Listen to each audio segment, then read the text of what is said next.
no one has suggested standing still.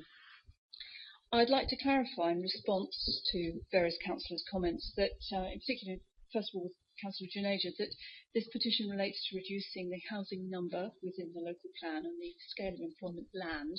So you could perhaps take that on behalf of the 700 odd people who signed the petition as a response that you should consider for your consultation.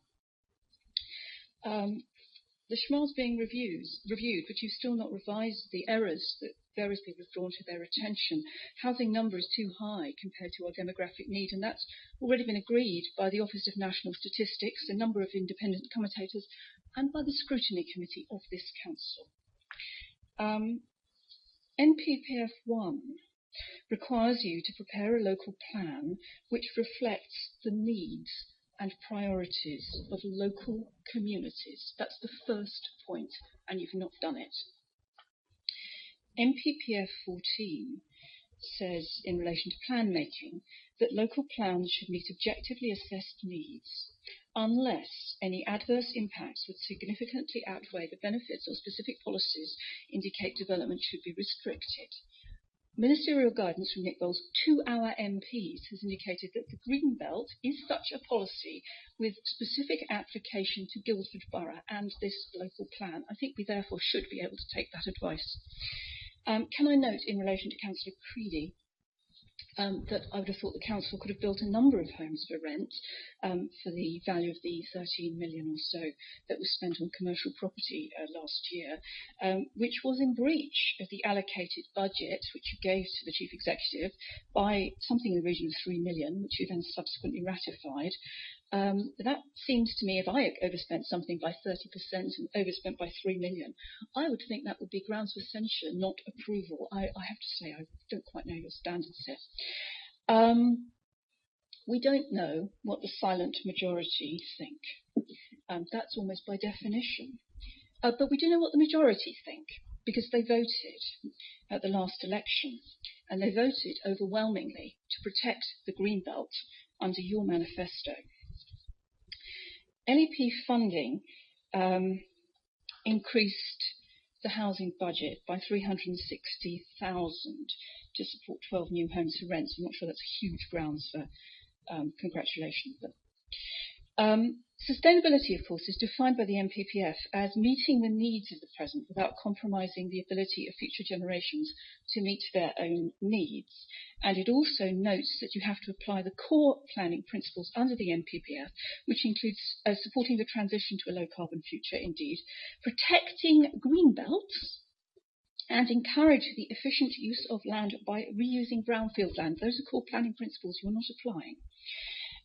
I noted that, as Councillor Jackson noted, that smart growth does not mean physical buildings, and he spoke very eloquently about hot desking and smart growth, and then seemed to suggest that that meant that more land would be required for building on a kind of 1950s model, which I didn't actually think necessarily followed. I'd like to thank Councillor Wicks very much for her comments and her understanding of the concerns raised by residents. It's very refreshing to have councillors who are actually listening.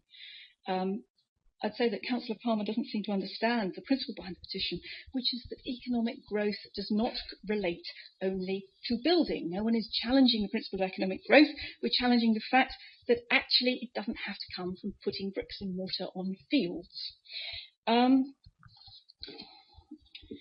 We'd also welcome Councillor Wright's recognition of the importance of questioning the evidence base. I'm very glad that things aren't set in concrete yet.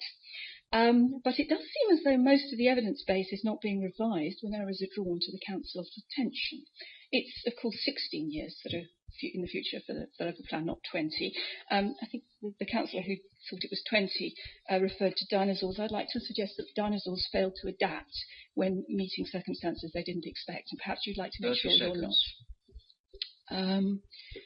Of course, the Allies and Morrison group thought that the Walnut Tree Close could be achieved within 5 years, so I'd like to hope that that could be achieved.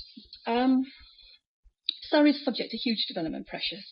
We're in the metropolitan Greenbelt, we're an easy commute from London, And so we're setting beautiful countryside that developers want to exploit before they build on it. We don't need money here to encourage jobs or development. We don't need more than, say, Birmingham and Solihull or Cumbria. Thank you, Mrs. Bott.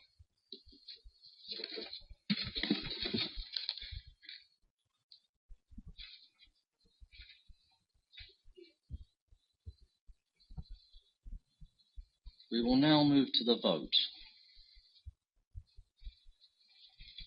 Could those councillors who are in favour of the motion please raise their hands?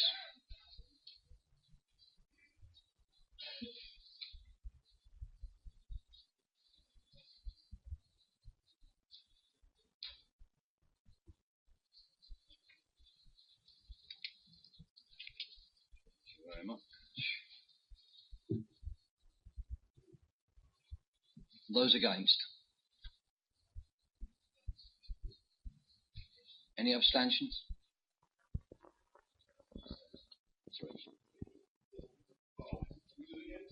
Could you put your hands up, please?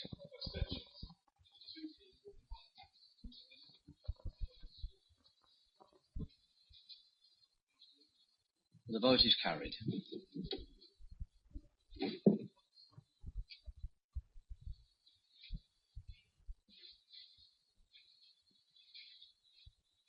Now move on to item 7.